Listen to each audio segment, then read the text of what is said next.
The Sixers tonight will have the game on 97.3 ESPN. It will be their 108th consecutive sellout when they take on the Heat, and the number one team in attendance last year and currently again this year. And, man, how much does that help the team out, being able to be active in free agency and all the stuff they do? Perfect guy to ask, the Sixers president of business operations. Chris Heck is with us right now on the Boardwalk Honda hotline. What's going on, Chris? Hey, what's happening, Mike? How are you? All is well. It was good to see you the other night, by the way, for a nice win again, 14-0. I love on your night off, you actually come to a Sixers game. What's better than that? That's right. I was on vacation, and I still chose to go. And I will be in the building tonight, but I will be working tonight. But, it's funny because I remember taking calls and people texting and tweeting back and forth that the Sixers turned their backs on their fans and that they would never come back. Was there ever a moment where you guys thought, how are we going to get the people coming back here? Well, it's very misleading. I'm actually going to put you on speaker. Sorry. I have a echo going on. Voice. When that came out a few years ago, it was further from the truth. We actually had a growth over the last 7 years. Every single year we had growth, from season tickets to individual tickets to interest of all kinds of the team, and that is. That's a testament to the fans understanding what the big plan was and how they could be a part of it. Like, at that point in time, though, was there concern that, like, hey, there might not be, we might lose a lot of these people? Because there was a lot of people that said, look, I'll never go back again. And I think a lot of those people are probably blowing smoke, but did you think, like, hey, we might lose, like, a good chunk of our, because a lot of it seems like this conversation is always the older crowd against a younger crowd, and that you guys were kind of targeting this younger group of people that weren't really coming out to sports. As we're seeing, like, we were talking about the Flyers last night. I mean, I hate to bang on them, but there's a lot of empty seats at the Flyers game last night. Yeah, the way that we looked at it was a little bit different. We felt like when I started here a little over 6 years ago, we had lost probably 2 generations prior. So this team, from the height of 2001 to probably 2013, there were lost generations. And that was you can't really recover from that. But what you can is you can start with a new generation. So what became our focus were kids, teenagers, and millennials. And what you'll see now in the marketplace, people under 35 years old are Sixers fans as their first choice of any sport and any sporting team in Philadelphia. And that's pretty powerful. Yeah. That doesn't happen without accident. There was some nice nuances that made a lot of sense, but the NBA is on a rocket ship. We had a plan, and we have a plan. We're pretty transparent with that plan, and our fans, they're different. The kids and people that are even under 35, the adults that are in their 20s and early 30s are just different than my generation on how they consume sports and what they're looking for. And the 76ers in our process, so to speak, really spoke to them. When you got 14,000 people on the waiting list for season tickets, you have you have more than 14,000 season ticket holders currently. When you joined the organization, how many people were on the waiting list?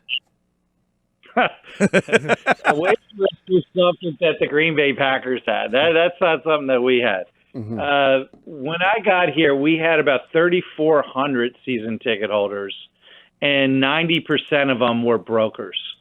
Wow. So we changed everything. We flipped it on its side, and we built trust with the new generation. And that's where we also knew that this was a great sports town that wasn't tapped in properly with basketball. And that gave us an opportunity to cast a bigger net out there to try to get people to experience NBA basketball again. So it wasn't for the faint of heart, but I will say this: it was fun. I mean, it was fun going down this journey to try to reinvent what the 76ers brand and game and product and team was all about. And we've done that, and we didn't do that by ourselves. We did it because this is a great sports town. Yeah, Chris, it's crazy to see the turnaround. I mean, 6 years ago, there was tickets being sold on StubHub for 76ers games for less than $1. And now you have the 108 game sellout streak. You have a laundry list, a long list of people waiting to get on season ticket packages. So I just want to know the process there. Like, what's the difference between a 2014, 2013 type of market business-wise to now, and how do you guys leverage the different platforms like databases, social channels, apps, and different partnerships to really excel in the sales market for ticket sales? Yeah, like it's funny because our ticket sales staff is amongst the smallest in the NBA because we don't have to sell them, right?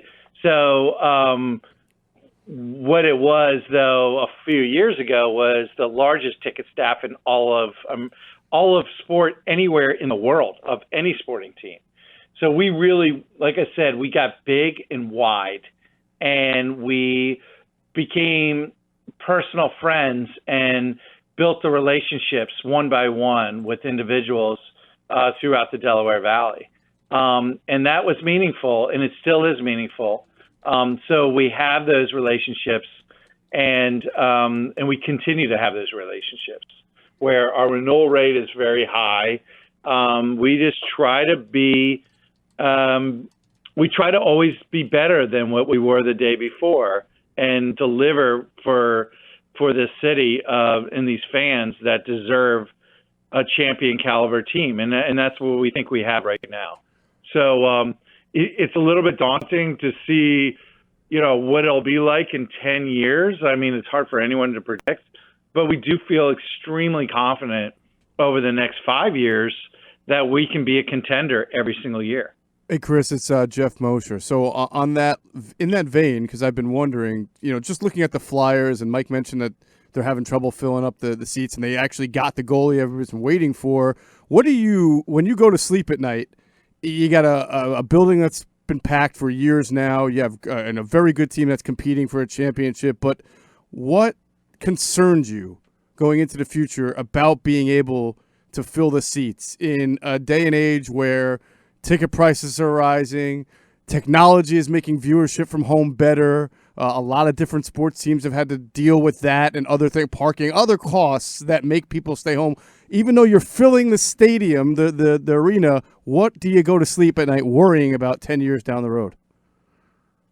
Well, I don't get that far, 10 years, but I do get to the playoffs. I'm thinking about how are we going to be different? How are we going to be special? How do we build more content that's going to feed the fans what they're looking for, right? And not only locally, but how do we view this globally? But we know that if you don't take care of your home, your global brand is kind of empty and shallow. Is there something? So, I'm sorry, I didn't mean to interrupt. Yeah, I was going to say, is there something, aside from putting a really good product on the court right now, is there something that you guys do or that you're especially proud of that you do for the fans that make that experience worthwhile to come to the arena every night? Yeah, absolutely. I think it starts from when you walk in and you're waiting to see who the bell ringer is, and that tradition didn't exist 7 years ago, right? You're walking in and waiting for the introductions. That's top of class in the NBA, where it's more theater than anything else. And then you're walking in to seeing the product, certainly on the court, but all the other things that go on when they're either stoppage of play or during play, whether it is the touches and the nuances and the storytelling, how we highlight the individuals, where you get Sixers programming on social media, on short form, on long form. What is our story and how do we keep telling it? So we're always thinking about new ways of telling the story and what is the new chapter of that story, because it doesn't stay the same. And so that's why we do really cool things every year with uniforms, and we do really cool things with traditions and really cool things with fan interaction and player involvement and making our players accessible and human to our fans. All those things we do not rest. And the day we do rest is the day we're in trouble. Chris Heck is the president of business operations for the 76ers. Tonight they take on the Heat. You'll hear the game live with Tom McGinnis on 97.3 ESPN. And this is in a time, too, by the way, where television ratings for the league are down. The Sixers are selling out every night, so that's a tribute to what's going on in the building. Ratings are at an all-time high. Yeah, yours. So yes, we're exactly. And on radio, might I add, with you guys. And Tom McGinnis, listen, there's some comfort and familiarity with Tom, with your station, with everything that the outlets that we have. We're not trying to rock the boat for the sake of rocking the boat.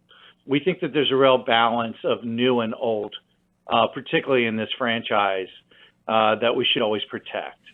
One note, listen, we're 14-0 at home. And granted, we have an exceptionally talented team, but our fans in our city matter. It really does matter.